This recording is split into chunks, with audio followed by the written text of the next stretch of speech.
Hallo und herzlich willkommen auf Epic. Heute von uns die MDR von Desertec.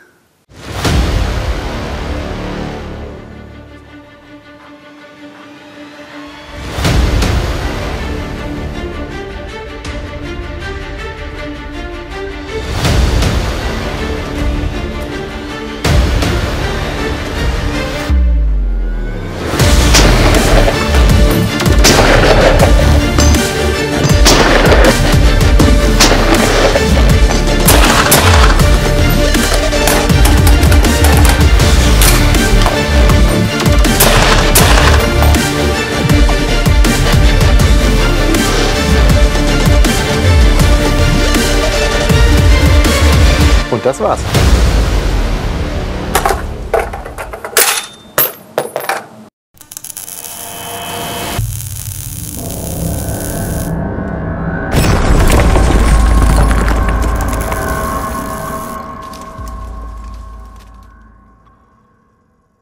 Wir haben euch ja bereits auf der SHOT Show die MDR mal kurz vorgestellt. Wir waren da auf dem Range Day, haben damit geschossen, sehr geile Kanone.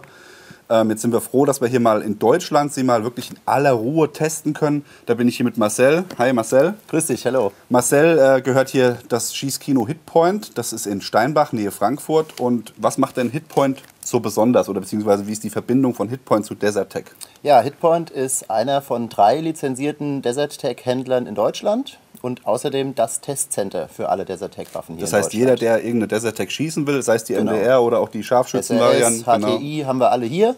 Kann man alle Probe schießen. Ganz genau. Sehr cool. Ja. Jetzt gab es ja da in der Vergangenheit einige Rumore hier, beziehungsweise negative Kritik über die MDR, dass da einige Sachen nicht funktioniert haben. Richtig, ja. Jetzt hat aber Desertec, das haben sie uns schon auf der SHOT Show erzählt, die haben da zugehört, haben nachgebessert. Das heißt, das sind jetzt hier die neuesten Modelle, die 2019er Modelle, wo alle Probleme ausgemerzt sind. Absolut. Die funktionieren 100%. Also Hülsenauswurf wurde verbessert. Die Gasentnahme ist jetzt 6-fach verstellbar, von außen auch einsehbar und verstellbar. Gibt keine Probleme bei Hülsenauszug, bei Funktionalität. Die Dinger funktionieren einfach so, wie sie sollen. Okay. So Marcel, dann würde ich sagen, gehen wir erstmal über die Features. Das MDR ist ja eines der wenigen, wenn nicht sogar das einzige Bullpup-System, was komplett beidseitig bedienbar ist. Ist es richtig oder habe ich jetzt da Mist erzählt? Zumindest das einzige, was in Deutschland erhältlich ist, sagen wir es mal so. Dann haben wir doch schon mal ein Alleinstellungsmerkmal. Ja, die vollständige beidseitige Bedienbarkeit ist eins der Hauptfeatures beim MDR. Hier haben wir die Sicherung, 45 Grad Position, beidseitig bedienbar, ganz einfach. Magazin lässt sich mit der rechten Hand für Rechtshänder oder mit der linken Hand auf der anderen Seite für Linkshänder auslösen. Gleichzeitig haben wir noch die Möglichkeit, hier hinten das Magazin rauszulassen. Der Durchladehebel ist eben auf beiden Seiten. Und der läuft nicht mit, ne? Das ist der läuft nicht mit, ganz genau. Auch ein geiles Feature, was die SCAR zum Beispiel ja nicht hat, ne? Normalerweise ist der Zustand jetzt eben so, dass der Verschlussfang bzw. der Durchladehebel vorne stehen bleibt. Der Verschluss ist jetzt hinten gefangen und wir haben den Verschlussfang. Das heißt, wenn der unten raussteht, so wie jetzt, dann ist der Verschluss hinten. Wenn ich ihn drücke, dann geht der Verschluss nach vorne. Das heißt, hier habe ich jetzt mal das Cover, da können wir gleich nochmal drüber reden, über das Cover, aber hier ist das Cover offen. Da sieht man das auch nochmal schön, dass der Verschluss offen ist. Dass der Verschluss offen ist, ganz genau. Wobei, wenn wir von beidseitiger Bedienung reden, haben wir natürlich auch mal das Thema Linksschütze, Rechtsschütze und Hülsenauswurf. Stichwort. Stichwort. Da ist das MDR ganz besonders geeignet. Wir haben jetzt diese Waffe zum Beispiel für Rechtsschützen eingerichtet. Der Hülsenauswurf ist auf der rechten Seite. Ja. Allerdings wirft das MDR die Hülsen eben nicht wie die meisten Halbautomaten quer zur Seite weg, Richtung Backe des Schützen so ungefähr, sondern nach vorne.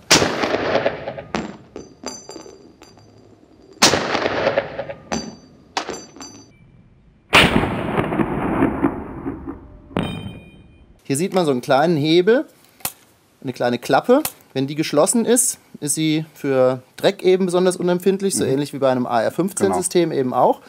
Wenn jetzt eine Hülse ausgeworfen wird nach dem Schuss, geht diese Klappe auf und die Hülse fliegt nach vorne raus, parallel zur Waffe, relativ langsam aber. Und das Schöne ist, selbst wenn ich die Waffe jetzt als normal rechts schütze, aber aufgrund irgendwelcher Situationen links anbacken muss, fliegt die Hülse trotzdem nach vorne raus und eben nicht mir ins Gesicht. Genau, okay. Das ist ein ganz besonderes Feature. Ja.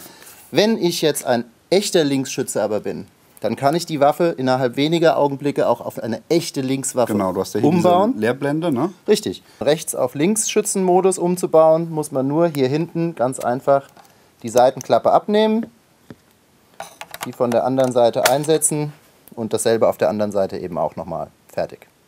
Die Leerblende macht man ab. Ich kann das ja hier auch mal zeigen kurz. Meine geht ein bisschen straff hier. Du hast einfach nicht so gute Fingernägel. Ja, ich glaub's auch.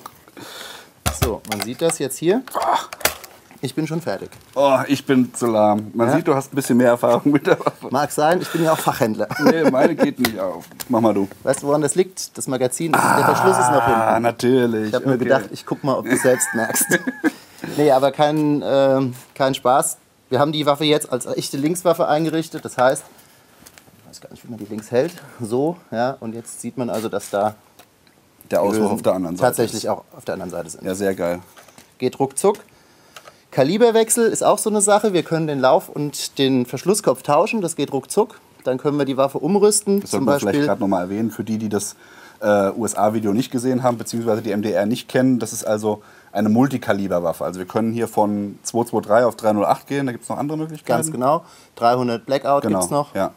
Das ist auch eine ganz nette Sache. Geht innerhalb von wenigen Minuten bis unter einer Minute. Das zeigen wir der dann auch Laufwechsel. gleich mal, wie ganz wir den genau. Laufwechsel machen. Ja. Ja, aber das sind so die wesentlichen Features vom MDR. Was man vielleicht bei der Gelegenheit auch noch zeigen kann. So ist die Waffe, wie sie aus der Box kommt, abgesehen mal von der Optik hier. So sieht sie aus. Normaler Handschutz mit einer kleinen Nase vorne, damit der Finger eben nicht vor den Lauf rutschen kann. Und mit Mündungsfeuerbremse. Die Version, die du jetzt in der Hand hast, ist auch eine in 223, ist vom Gehäuse her genau das gleiche. Wenn wir sie mal nebeneinander stellen, dann sieht man von der Länge her, ist die mit dem Schalldämpfer nur unwesentlich länger als die normale Variante. Maximal, ne? Ganz genau. Das Wahnsinn. ist halt ein Overbarrel-Dämpfer, der auch über einen großen Teil des Laufs geht. Ja. Das Einzige, was wir brauchen dazu, ist ein anderer Handschutz. Den gibt es auch von Desertec. Hier haben wir ihn mal in Sandfarben. Der ist quasi ein bisschen weiter, damit der Dämpfer reingeht. Exakt. Okay. Der hat Platz innen für 42 mm Schalldämpfer, wie zum Beispiel der jetzt hier montiert ist. Und dann hat man also wirklich eine super schallgedämpfte Waffe, die extrem kompakt ist. Zum Thema Schalldämpfer bzw. zur MDR nochmal direkt. Das ist aktuell nur für Jäger in Deutschland erhältlich, das Gewehr. Richtig. Das wird an einer Sportversion gearbeitet, beziehungsweise gibt es schon. Da sind wir gerade noch an der Zulassung dran, richtig? Richtig, ja, mit dem BKA zu klären, Genau. ob das und wie das funktioniert. Also aktuell nur für jagdliches Schießen zugelassen. Lauflänge in der Version 16 Zoll. Da soll es ja jetzt in der nächsten Waffengesetzänderung unter Umständen auch eine Veränderung geben, dass dann ab 16 Zoll schon zugelassen ist für sportliches Schießen. Das wäre natürlich eine Erleichterung. Eine der Voraussetzungen, genau. Okay. So, auch wenn es ein Bullpup-System ist, wird ja immer gern mit dem AR-15 verglichen, wo man alles austauschen kann. Lego-System kennt ja jeder. Richtig. Ich habe selber einen. Riesen-Aftermarket. Ja, genau. Ist jetzt hier natürlich nicht so der Fall. Gibt's nicht. Braucht man eigentlich auch gar nicht. Weil, ich habe es jetzt ja auch schon geschossen. Der Abzug ist ja nur ein Standard-Milzbeck-Abzug in Anführungszeichen. Aber der ist schon sehr, sehr gut, muss ich sagen. Also für ein Bullpup-System. Für ein Bullpup-System wirklich und für einen Milzbeck-Abzug ist der wahnsinnig gut. Ja. Und die Sicherung ist auch schon 45 Grad. Beim AR-15 ist ja standardmäßig 90 Grad. Das ist ja ein massiven Weg. Und hier ist wirklich nur ganz kurzer Weg. Ganz kurzer Weg. Mit dem Indexfinger leicht erreichbar. Ja, da würde ich mir nur wünschen, dass der vielleicht ein bisschen weiter raussteht, so als von der Gewohnheit her. Mit dem Daumen geht es super, mit dem Zeigefinger habe ich ein bisschen Probleme auf der gegenüberliegenden Seite. Aber sonst sehr, sehr geil. Griff muss man auch nicht austauschen, der hat schon einen relativ steilen Winkel, nicht so wie diese ganz normalen. Ist sehr griffig, bisschen breiter auch. Ja. Passt sich gut an. Ja, die einzigen Dinge, die man als Zubehör im Prinzip sich vorstellen könnte, sind andere Magazine. Das sind ganz normale Standard AR-10 oder AR-15 Magazine von beliebigen Herstellern. Und wir können vorne über die M-Log-Schnittstellen hier am Griff auf 6 Uhr, 9 Uhr. Ja, das haben sie auch richtig gemacht. Gleich auf M-Log, nicht diesen Keymod-Mist Richtig, da. ganz genau. Ja, greift sich so, wenn nichts angebaut ist, hervorragend. Ja. Wie gesagt, der normale Standard-Vorderschaft hat eine kleine Nase. Das finde ich auch sinnvoll. Bei dem Schalldämpferschaft fehlt die Nase. Da könnte man sich überlegen, ob man so eine kleine Zusatz... Ja, aber sonst... Ganz genau, ja. Also nicht kostet, sonst ja, da ist dann der Finger ab. Ja. So, wir haben jetzt die Waffe, so wie sie zum Kunden kommt, mit einem schönen Kunststoffkoffer. Alle Teile sind hier drin sauber verstaut. Bedienungsanleitung für die 2019er Version nochmal eine kleine Karte zur Bedienung der verschiedenen Gasentnahmeeinstellungen. Das System, der Lauf, der vordere Handschutz, das Magazin und ein entsprechender Verstellschlüssel, den man für die beiden erforderlichen Schrauben braucht. So, wir haben jetzt die Teile rausgenommen aus dem Koffer und wollen das MDR mal zusammensetzen. Dazu fängt man an mit dem Gehäuse. Der Verschluss muss hinten eingehängt werden. Dann wird der Lauf eingesetzt. Hier bleibt ein kleiner Spalt von ungefähr 1 mm. Mit dem Schlüssel wird jetzt zunächst die Barrel Lock auf geschlossen gestellt. Damit wird die Position des Laufs in der Hülse fixiert. Dann werden die 2 Klemmschrauben angezogen. Man kann da einen Drehmomentschlüssel für nehmen oder man macht es nach Gefühl. Dann kann der Verschluss nach vorne. Funktioniert. Der Handschutz wird dann von vorne eingesetzt, der Splint durchgedrückt und auch diese 2 Schrauben hier handwarm festgezogen. Das ist Kunststoff, daher mit ein bisschen Vorsicht vorgehen. Magazin einsetzen und die Waffe ist fertig.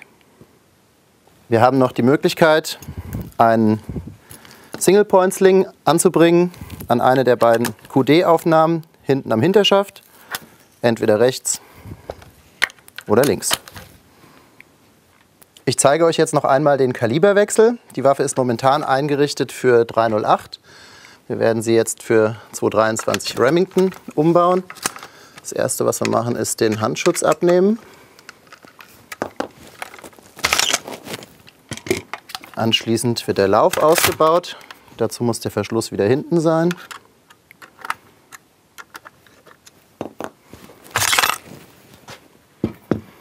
Als nächstes die Seitenklappen fürs Auswurffenster austauschen. Dazu muss der Verschluss wieder vorne sein.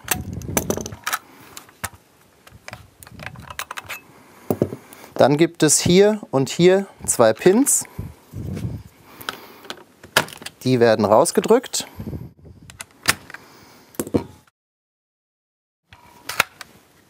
Dann kann man die beiden Hälften trennen und dann hier den Verschluss mit dem Verschlussträger nach hinten entnehmen.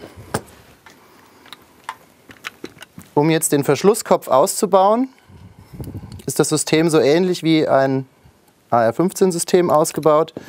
Wir haben einen Pin. Anschließend wird der Schlagbolzen entfernt, der Haltebolzen und der Verschlusskopf. Das war das Auseinanderbauen. Jetzt können wir das Wechselsystem nehmen, 223, als erstes den 223er Verschlusskopf,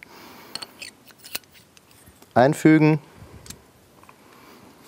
Haltebolzen nach vorne 90 Grad drehen, dass der Schlagbolzen wieder durchkommt und als letztes den Pin einsetzen. Das System ist so konstruiert, dass man es auch nicht falsch rum zusammenbauen kann, also die Auszieherkralle nach unten, so könnte es nicht zusammengebaut werden. Dann wird der Verschlussträger wieder eingesetzt, dazu gibt es 2 Führungsnuten,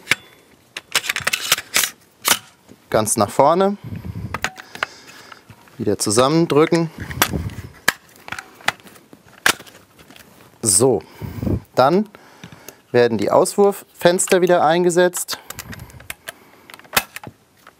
und der Verschluss nach hinten gezogen. Der neue Lauf in 223 wird eingesetzt, fixiert und festgeschraubt.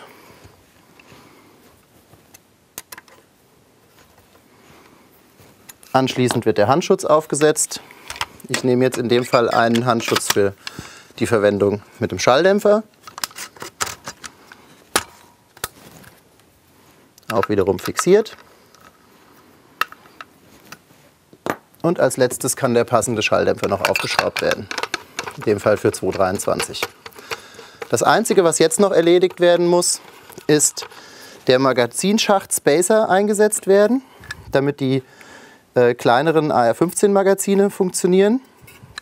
Dazu drückt man den hinteren Magazin-Release-Knopf ein, setzt den Spacer ein und anschließend passen auch die Magazine. Und das war's. Besonders in der 2019er Version ist dieses Sichtfenster, das von Desertec eingefräst wurde. Damit hat man Einblick auf die sechsfach verstellbare Gasdüse, kann sie von außen verstellen und eben auch direkt sehen, welche Einstellung momentan eingestellt ist. Schalldämpfer, Normal, Munition, was auch immer. Ich möchte jetzt noch mal kurz auf die sechsfach verstellbare Gasdüse hinweisen. Wir haben hier ja ein Pistonsystem, das heißt, der Impuls wird über diesen Piston nach hinten an den Verschlussträger weitergegeben.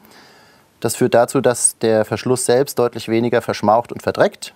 Die Einstellung erfolgt hier, auch mit dem beigefügten Schlüssel, in 6 möglichen Positionen. Die Kugel gibt dabei die jeweils eingestellte Position an. Position 1 ist mehr oder weniger ganz geschlossen, mit fast Handrepetierfunktion, ohne halbautomatische Funktion. Position 5 wäre ganz geöffnet, wenn die Waffe verdreckt ist oder ganz schwache Munition geladen wurde. Das System lässt sich auch relativ leicht zerlegen. Zur Reinigung, wenn man dann einige 100 Schuss gemacht hat, dreht man das System ganz nach unten, kann dann die Einstellschraube entnehmen und das Piston herausdrücken. Das mache ich jetzt nicht. Man sieht ja, dass der Stempel hier nach innen kommt. Wenn man den jetzt hier mit dem Schlüssel nach vorne wegschiebt, dann kommt er ganz raus. Umgekehrte Richtung, entsprechend wieder einfügen.